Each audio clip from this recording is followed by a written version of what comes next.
Well, good evening, folks. This video covers a few different subjects, really, but maybe people will find them interesting. If not, you can always click on, I suppose, or fall asleep. Anybody that's watched my previous videos will know about this bike, the Yamaha Diversion 600, which has diverted me from things I should be doing, like tidying my house, actually. There it is, and it's fairly sorry state, not working. And if you watch my previous videos, you'll know that I've got the bike running. It's fantastic, really going well. Got the MOT on it. It's now taxed, insured, and I'm riding it. It's a cracking bike, actually, after 4.5 years of not running. But I found this. Now, that I kind of ignored that. I went into kind of denial when I took the sprocket cover off. I put a new rear sprocket on the bike, as I think I mentioned before, and I thought the front one's okay. But if you look at that sprocket, look at the teeth on the right-hand side, you'll see they're worn on one side. And I realised that sprocket was no good.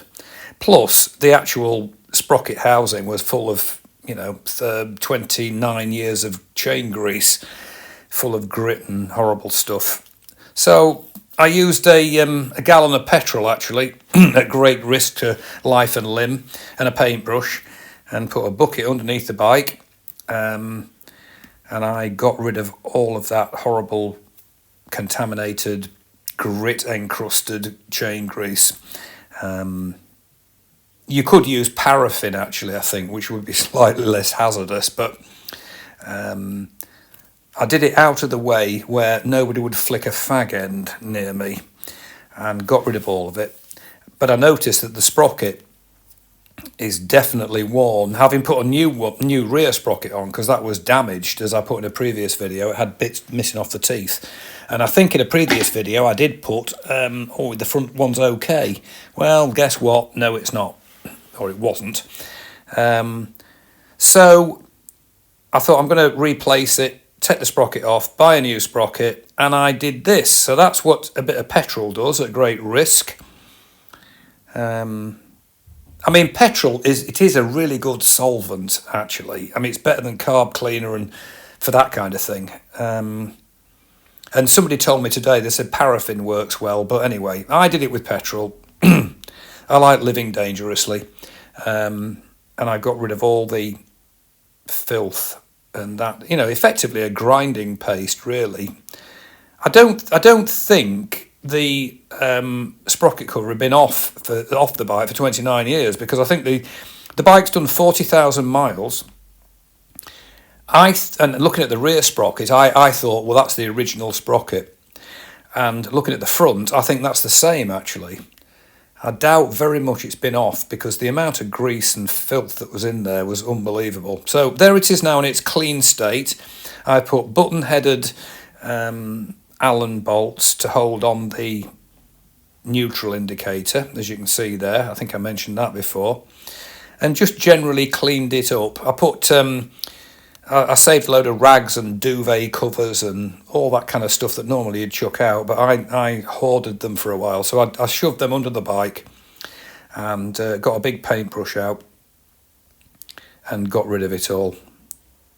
You can see there's some, slight attrition on the paintwork on the aluminium. Not that that's really that relevant.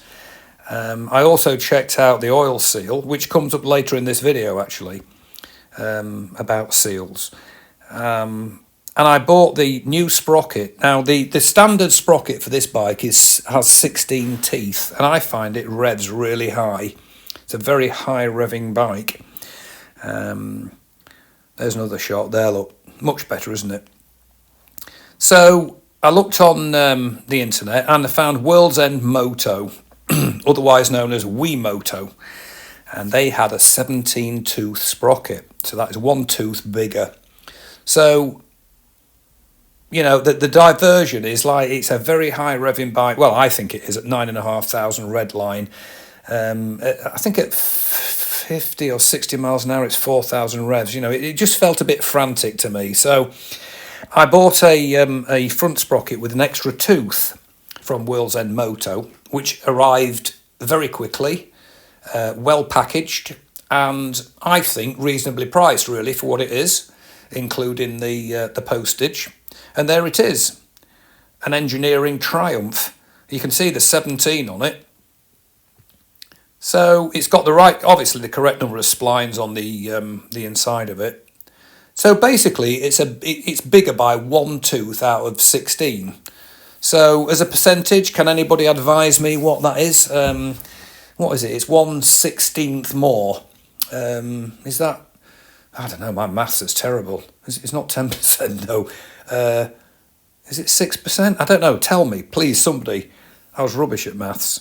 It's gone from 16 teeth to 17 teeth, right? So what is that as a percentage increase? Please advise.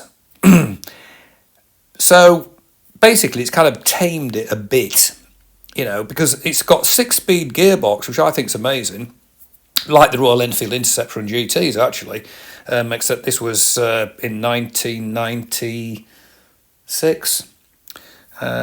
So it's nothing new really, but it feels like it needs an 8-speed gearbox with the 16-tooth sprocket.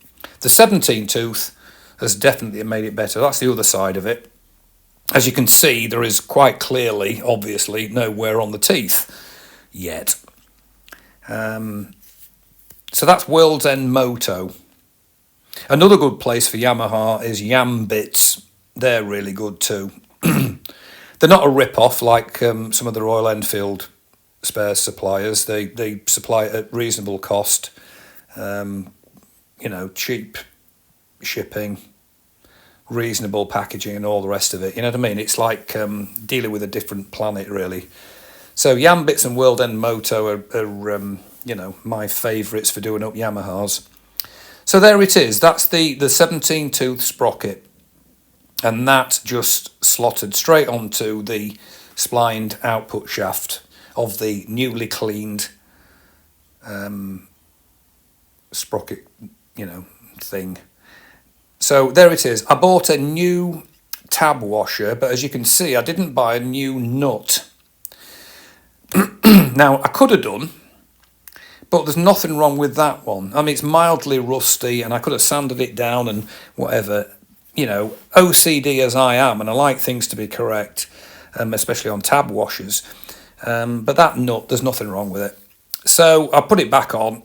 I can live with the fact that as I ride the bike, underneath that sprocket cover is a slightly rusty main original manufacturer nut. As you can see on the embossing on the chain, it's a DID chain. Oddly enough, the chain on the bike looks to me to be it looks new actually, and I checked it all out and it's got no wear on it. So I cleaned it again with the same bucket of petrol, and there it is now with a new tab washer. It's all on. Now that's the old monoshock bolt. So on this bike, what I've done is, relatively cheaply, really, it's not expensive, I've replaced manky looking stuff wherever possible without really going overboard and getting the frame powder coated and doing a full resto on it, which I've done before on 5 Yamaha XS1100s. This is a 600 Diversion. It's a cheap bike, but you can still make a bike look good, and including the Royal Enfields, you can get rid of all these manky, poorly galvanised components and replace them. And I just put a high tensile, it's not stainless steel, that one. It's a high tensile bolt, stainless washer, and a stainless nylock nut. So, you can get rid of kind of manky stuff. I think on the Royal Enfields you do find that a lot of the galvanising kind of goes off a bit after a few years, and I've done a video in the past about Operation Stainless Steel where you just replace the stuff, where it's safe to do so with stainless. And you don't get that sort of manky, rusty looking or dull looking effect. Now, this is something, here is why I've said Discovery in the video title. This here is PMA wheel steel. So this is a steel wheel aerosol spray. It's acrylic. I bought it for, I think it was £7 for a big tin. from a local, sort of shop. It's called Boys, actually. There are several of them in this area, and I really like them. It's not I like Boys. I like the Boys shop. They have some really good paints and things. So I bought that to do the wheels on my pickup truck, actually. I thought for £7 a tin, I'll give it a go. And I had some left over.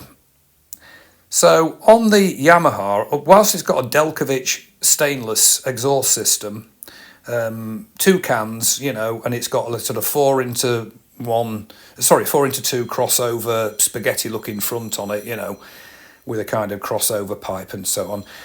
I found that the stainless steel headers, they looked a bit manky, really. They were a bit sort of worn. So because I got some of this paint, I sprayed them. So that is the result. So there's a bit of corrosion on them. I think headers suffer even though they're stainless, and I think the quality of the stainless can degrade somewhat. There's a little bit of pitting on them, a bit of rust. Well, not rust, but, mankiness. So I wire brushed it all off. And I sprayed them with this steel wheel stuff, right? Now, look at these pictures. They do look better than the originals, which I don't have a photo of now, unfortunately. But the originals are sort of, they go straw-coloured and brown-coloured. And plus there's like this, almost like rust on them, really, which I wire brushed off. Now, these pipes in this picture have got that wheel steel paint on them, acrylic cheap paint. And I must have done 100 miles on this bike since doing it. And these pictures, I took them tonight. And the paint does not come off. It's not builder's heat proof. It's not builder's high temperature. It's a £7 big tin of steel wheel paint. So there it is. Amazing. This is the back end of my Honda Pan-European. As you can see, it hasn't got a rear wheel on it at the moment, and I think you can probably see that. It's been making a funny noise from the back end, like a kind of high-pitched squeak. And I thought, is this the drive shaft? Is it the, something in that differential gearbox thing? Or is it, hopefully, the wheel bearings? Well, I think on closer examination, it's the wheel bearings. There's a big fat one on the drive shaft side and a thinner one on the left-hand side. And I noticed the one on the left had got a bit of a notch in it. It was a bit kind of crunchy, having taken the wheel off. So I've ordered new bearings for that, about £11 for 2 bearings. The rear wheel, a bit of a challenge getting the bearings out. As you can see there, I've got a bearing half, stuck in there a little bit, just to show it.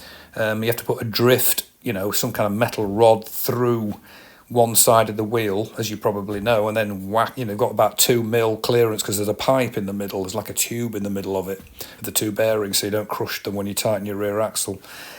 And you have to tap it out, or bash it out. It took a bit of doing. I bashed my knuckle and got the thing out.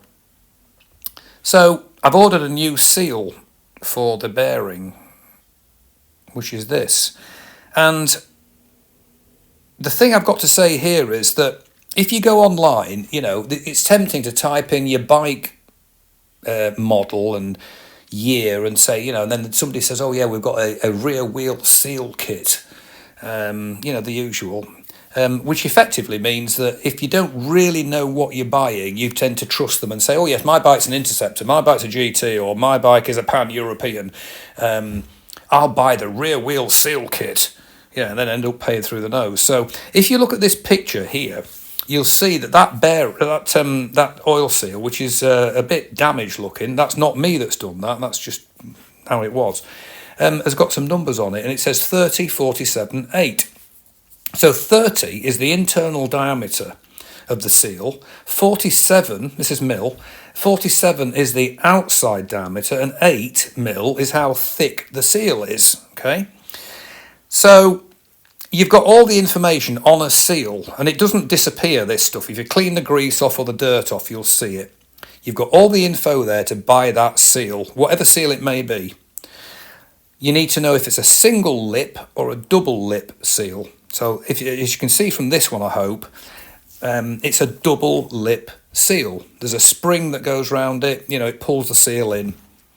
And it's the same with bearings. So you can remove a wheel bearing and you can measure it with a vernier caliper. You take the outside diameter, you take the inside diameter, and then you measure how thick, you know, how wide the bearing is. And you will save a lot of money by doing that, because bearings, Timken bearings or any other decent bearing manufacturer, you can buy it. If you go on eBay and you type in, as I did for that seal, you know, 3047-8 oil seal, up it pops, you know, £3. It's the same with the bearings. It's tempting to go on to major retailers and say, oh yes, I need a bearing kit for my front wheel. No, you don't. You need a bearing and a couple of oil seals. So bear that in mind. It's all there. The info is on the seals. The info is there on the bearings. You can save a lot of money on doing it. However, here endeth the first reading. Soapbox is now going back in the garage. And here is a picture of that little beauty that's now out and about on the road with its new front sprocket, new rear sprocket, stainless bits, new oil seals actually on the rear wheel as well, which I bought as per the earlier pratings of me. Just type in those details, up pops a seal, £2 or £3. That's it. Forget this, I need a bearings kit for my front wheel. No, you don't. Just go and do your research. In fact, this will help you do it. Take any bearing off your Interceptor. Take any oil seal out. All the details are on it. Remove the bearings. Measure them with a vernier caliper, which are available for about £5 on eBay. Digital ones. So you want the internal diameter, external, width. That's it. Save yourself a bomb. So there it is. I thought I'd share that one. And I'll post again soon when I've got something to say.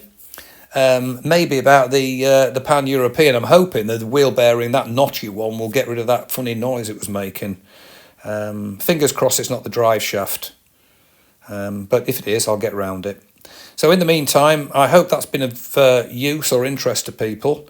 And take care on your bikes. The weather's getting colder, but we're still out there, aren't we? So take care, and I'll post again soon. Bye for now.